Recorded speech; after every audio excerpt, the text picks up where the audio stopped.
नीतीश मंत्रिमंडल पर सुशील मोदी ने लगाए गंभीर आरोप। बड़ी खबर आपको बता दें, नीतीश मंत्रिमंडल का गठन हो गया है, विस्तार हो गया है, विभागों का बंटवारा हो चुका है और इसके बाद भारतीय जनता पार्टी की तरफ से आरोप का दौर शुरू हो गया है। मंत्रिमंडल में नहीं है सामाजिक संतुलन, सुशील मोदी ने यह बड़ा बयान दिया है।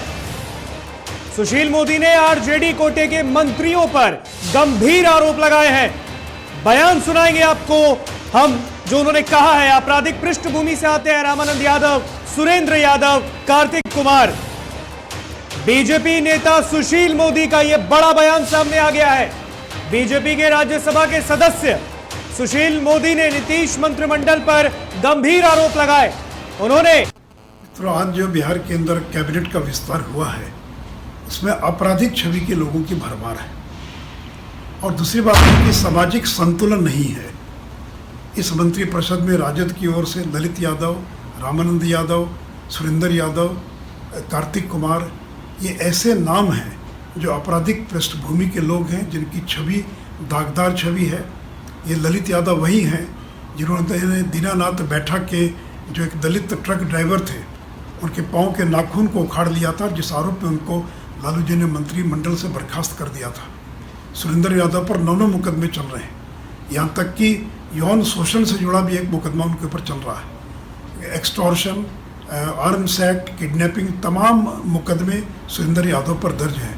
रामानंद यादव, कार्तिकेय कुमार की भी वही स्थिति है और ये ऐसे नाम हैं जब इलाके में चलते तो लोग उनके नाम से डरते हैं। ये अनंत सिंह का दाहिना हाथ आ गया, ये सुरेंद्र यादव आ गया। तो नीतीश जी, आप किस मजबूरी में इस प्रकार के लोगों को मंत्री बना रहे हैं? और दूसरा ये कि 2 वर्ग के लोगों को 33% जगह दे दी गई और बाकी बेचारे तेली समाज का एक मंत्री नहीं, कानकुब्ज एक मंत्री नहीं, काय समाज का कोई मंत्री नहीं, राजपूत समाज की संख्या घटा दी गई। तो ये कोई संतुलित मंत्री परिषद नहीं है। हम लोगों ने तो अति पिछड़ा समाज से आने वाली रेणु देवी को डिप्टी सीएम बनाया था। हम लोगों ने वैश्य समाज के तारकिशोर जी को डिप्टी सीएम बनाया। आपने किसी भी को अति पिछड़ा को डिप्टी सीएम नहीं बनाया। इसलिए असंतुलित और दूसरा कि आपराधिक छवि के लोगों की इस मंत्रिपरिषद में भरमार है। और दूसरा कि वित्त विभाग जो है ये राजद के पास होना चाहिए था, लेकिन उन्होंने बहुत बुद्धिमानी से दोनों विभाग हमें अपने पास रख लिया है। तो इसलिए ये जो मंत्रिमंडल का गठन हुआ है, इसका कोई सकारात्मक संदेश पूरे देश में नहीं जाएगा। तो बयान सुना आपने सुशील मोदी का। बीजेपी के सांसद सुशील मोदी ने कहा है कि जो नया नीतीश मंत्रिमंडल का गठन हुआ है, इसका कोई पॉजिटिव मैसेज देश में नहीं जाएगा।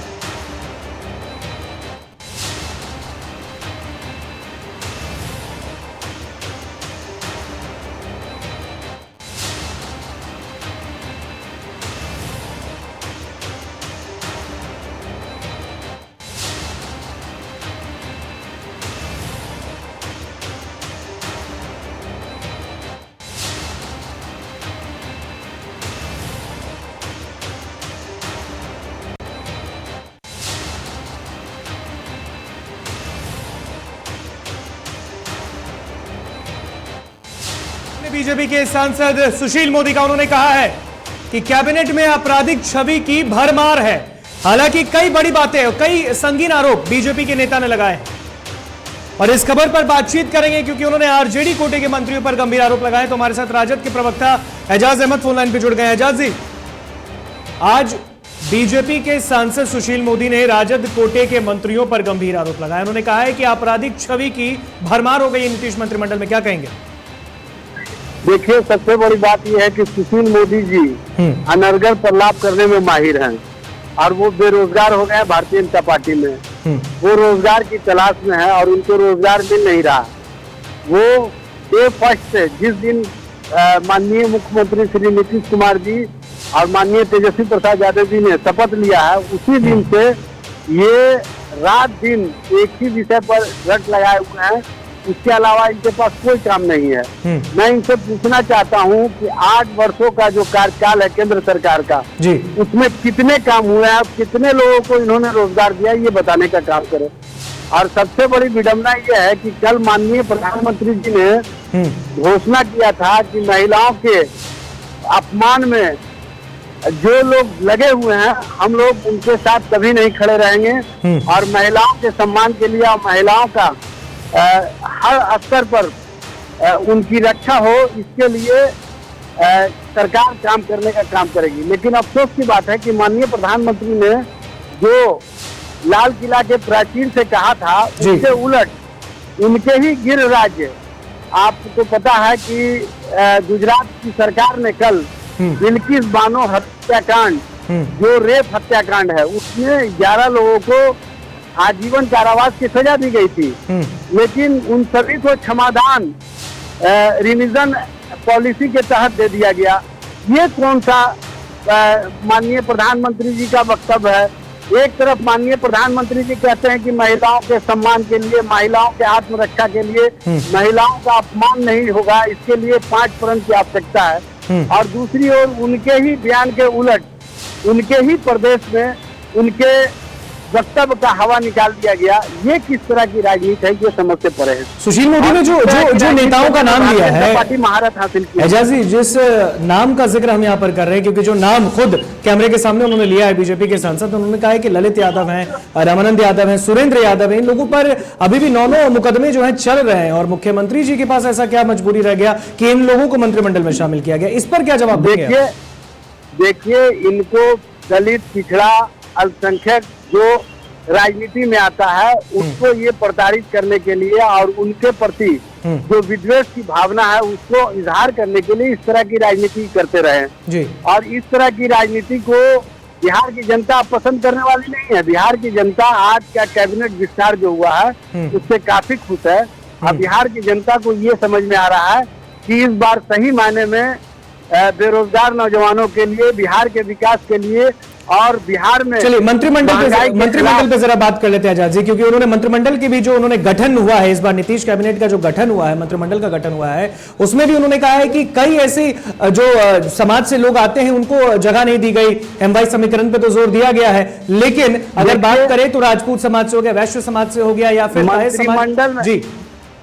मंत्रिमंडल में सभी वर्गों का, सभी जातियों का, सभी समूहों का और सभी क्षेत्रों का समावेश किया गया है। इसमें कहीं कोई भेदभाव नहीं किया गया है। और जो तेजस्वी प्रसाद यादव जी का सोच है A to Z, उस A to Z का पूरा दर्पण आपको इस कैबिनेट में दिखेगा।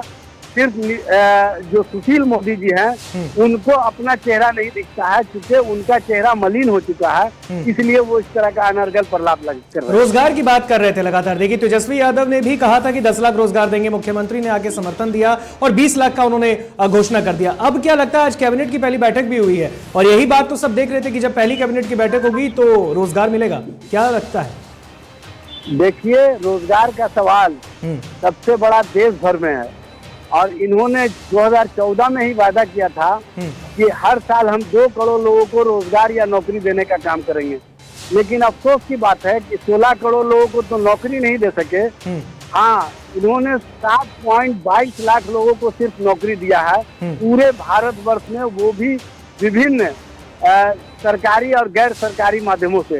इस तरह की राजनीति करने वाली भारतीय जनता पार्टी किस मुंह से दूसरे से रोजगार का सवाल करती है, जो कि स्वयं सवालों के घेरे में घिरी हुई है।